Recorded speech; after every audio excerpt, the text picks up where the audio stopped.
So you fantasize about your ex during a physically intimate experience with your current partner. You may feel frustration, a little bit of shame, some annoyance, but the key focus is how you're moving into this new relationship with your ex still on your mind, especially at the worst time possible. Like, this is completely incongruent with your new direction in life. So, let's talk about this. I need to read you a quote by Jack Morin. It's from this book, The Erotic Mind. I've read this 2 times already, and it's just full of notes. I mean, there's so much goodness as it helps you understand your erotic imagination.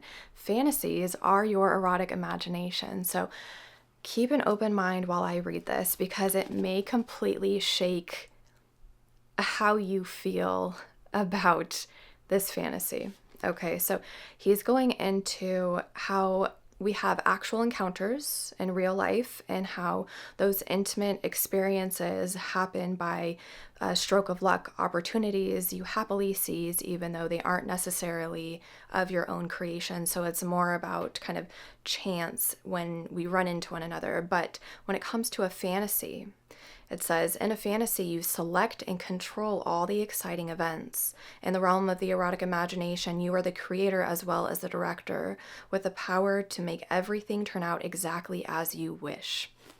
If that is true, and if you are having fantasies about your ex, I'm not going to make you take that much responsibility because I do believe that the unconscious forms very specific scenes for us to experience outside of everyday life because it is trying to fulfill itself in some way. That's how the soul creates a way to come alive, is through our fantasies. But I will say, if this is true, and if you are fantasizing about your ex, then just know that you can change that. You have the willpower to shift the image, to stop it, and to create something else. Now, if you feel like you don't have that ability to do so, what I want you to bring forth is different associations to your ex. Characteristics, personality traits, emotions, memories, everything that comes to your mind's eye with that person. And then ask yourself, why is it that you're kind of creating this world with them? What are you holding on to? What do you still need? How can you pull energy from the things that you're still longing for and bring that into the now so that you feel a sense of fulfillment in your current relationship?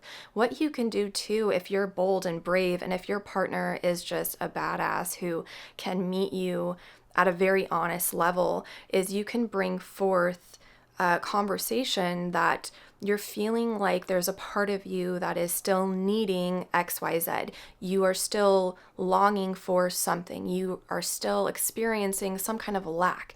And if you bring this forward to them off the context of your fantasy without them really knowing that you're having fantasies, because you may be afraid to do that. But again, if you're bold, then you can bring forward the fantasy if they're open enough, if they are expansive enough and a little bit more alternative, then they'll be open to receiving your fantasy and to going, oh man, let's work through this. What power is there? What emotions are there? What is the flavor and the texture that's there?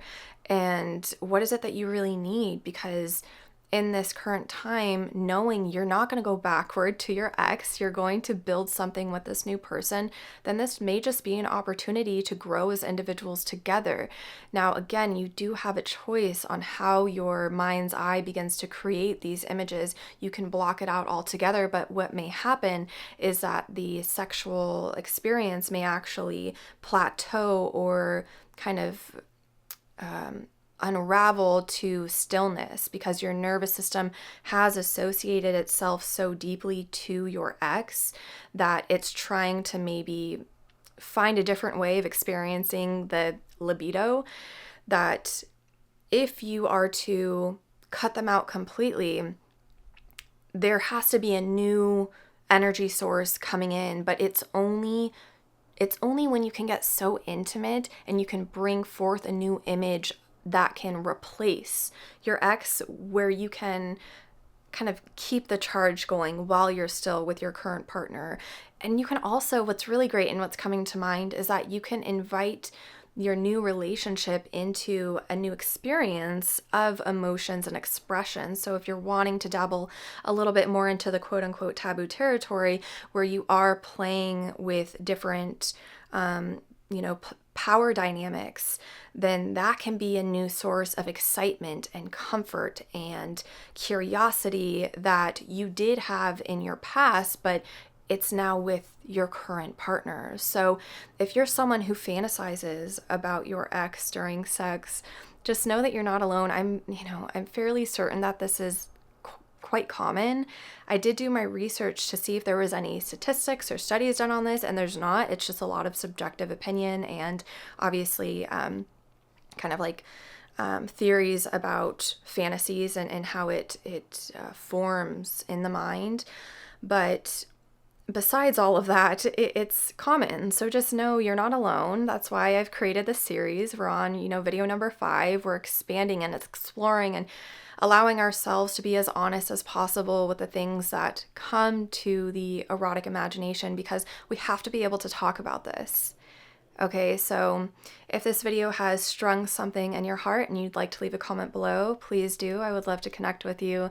And yeah, I think I'll leave that here. We've wrapped the video up. With that, I will see you in the next video.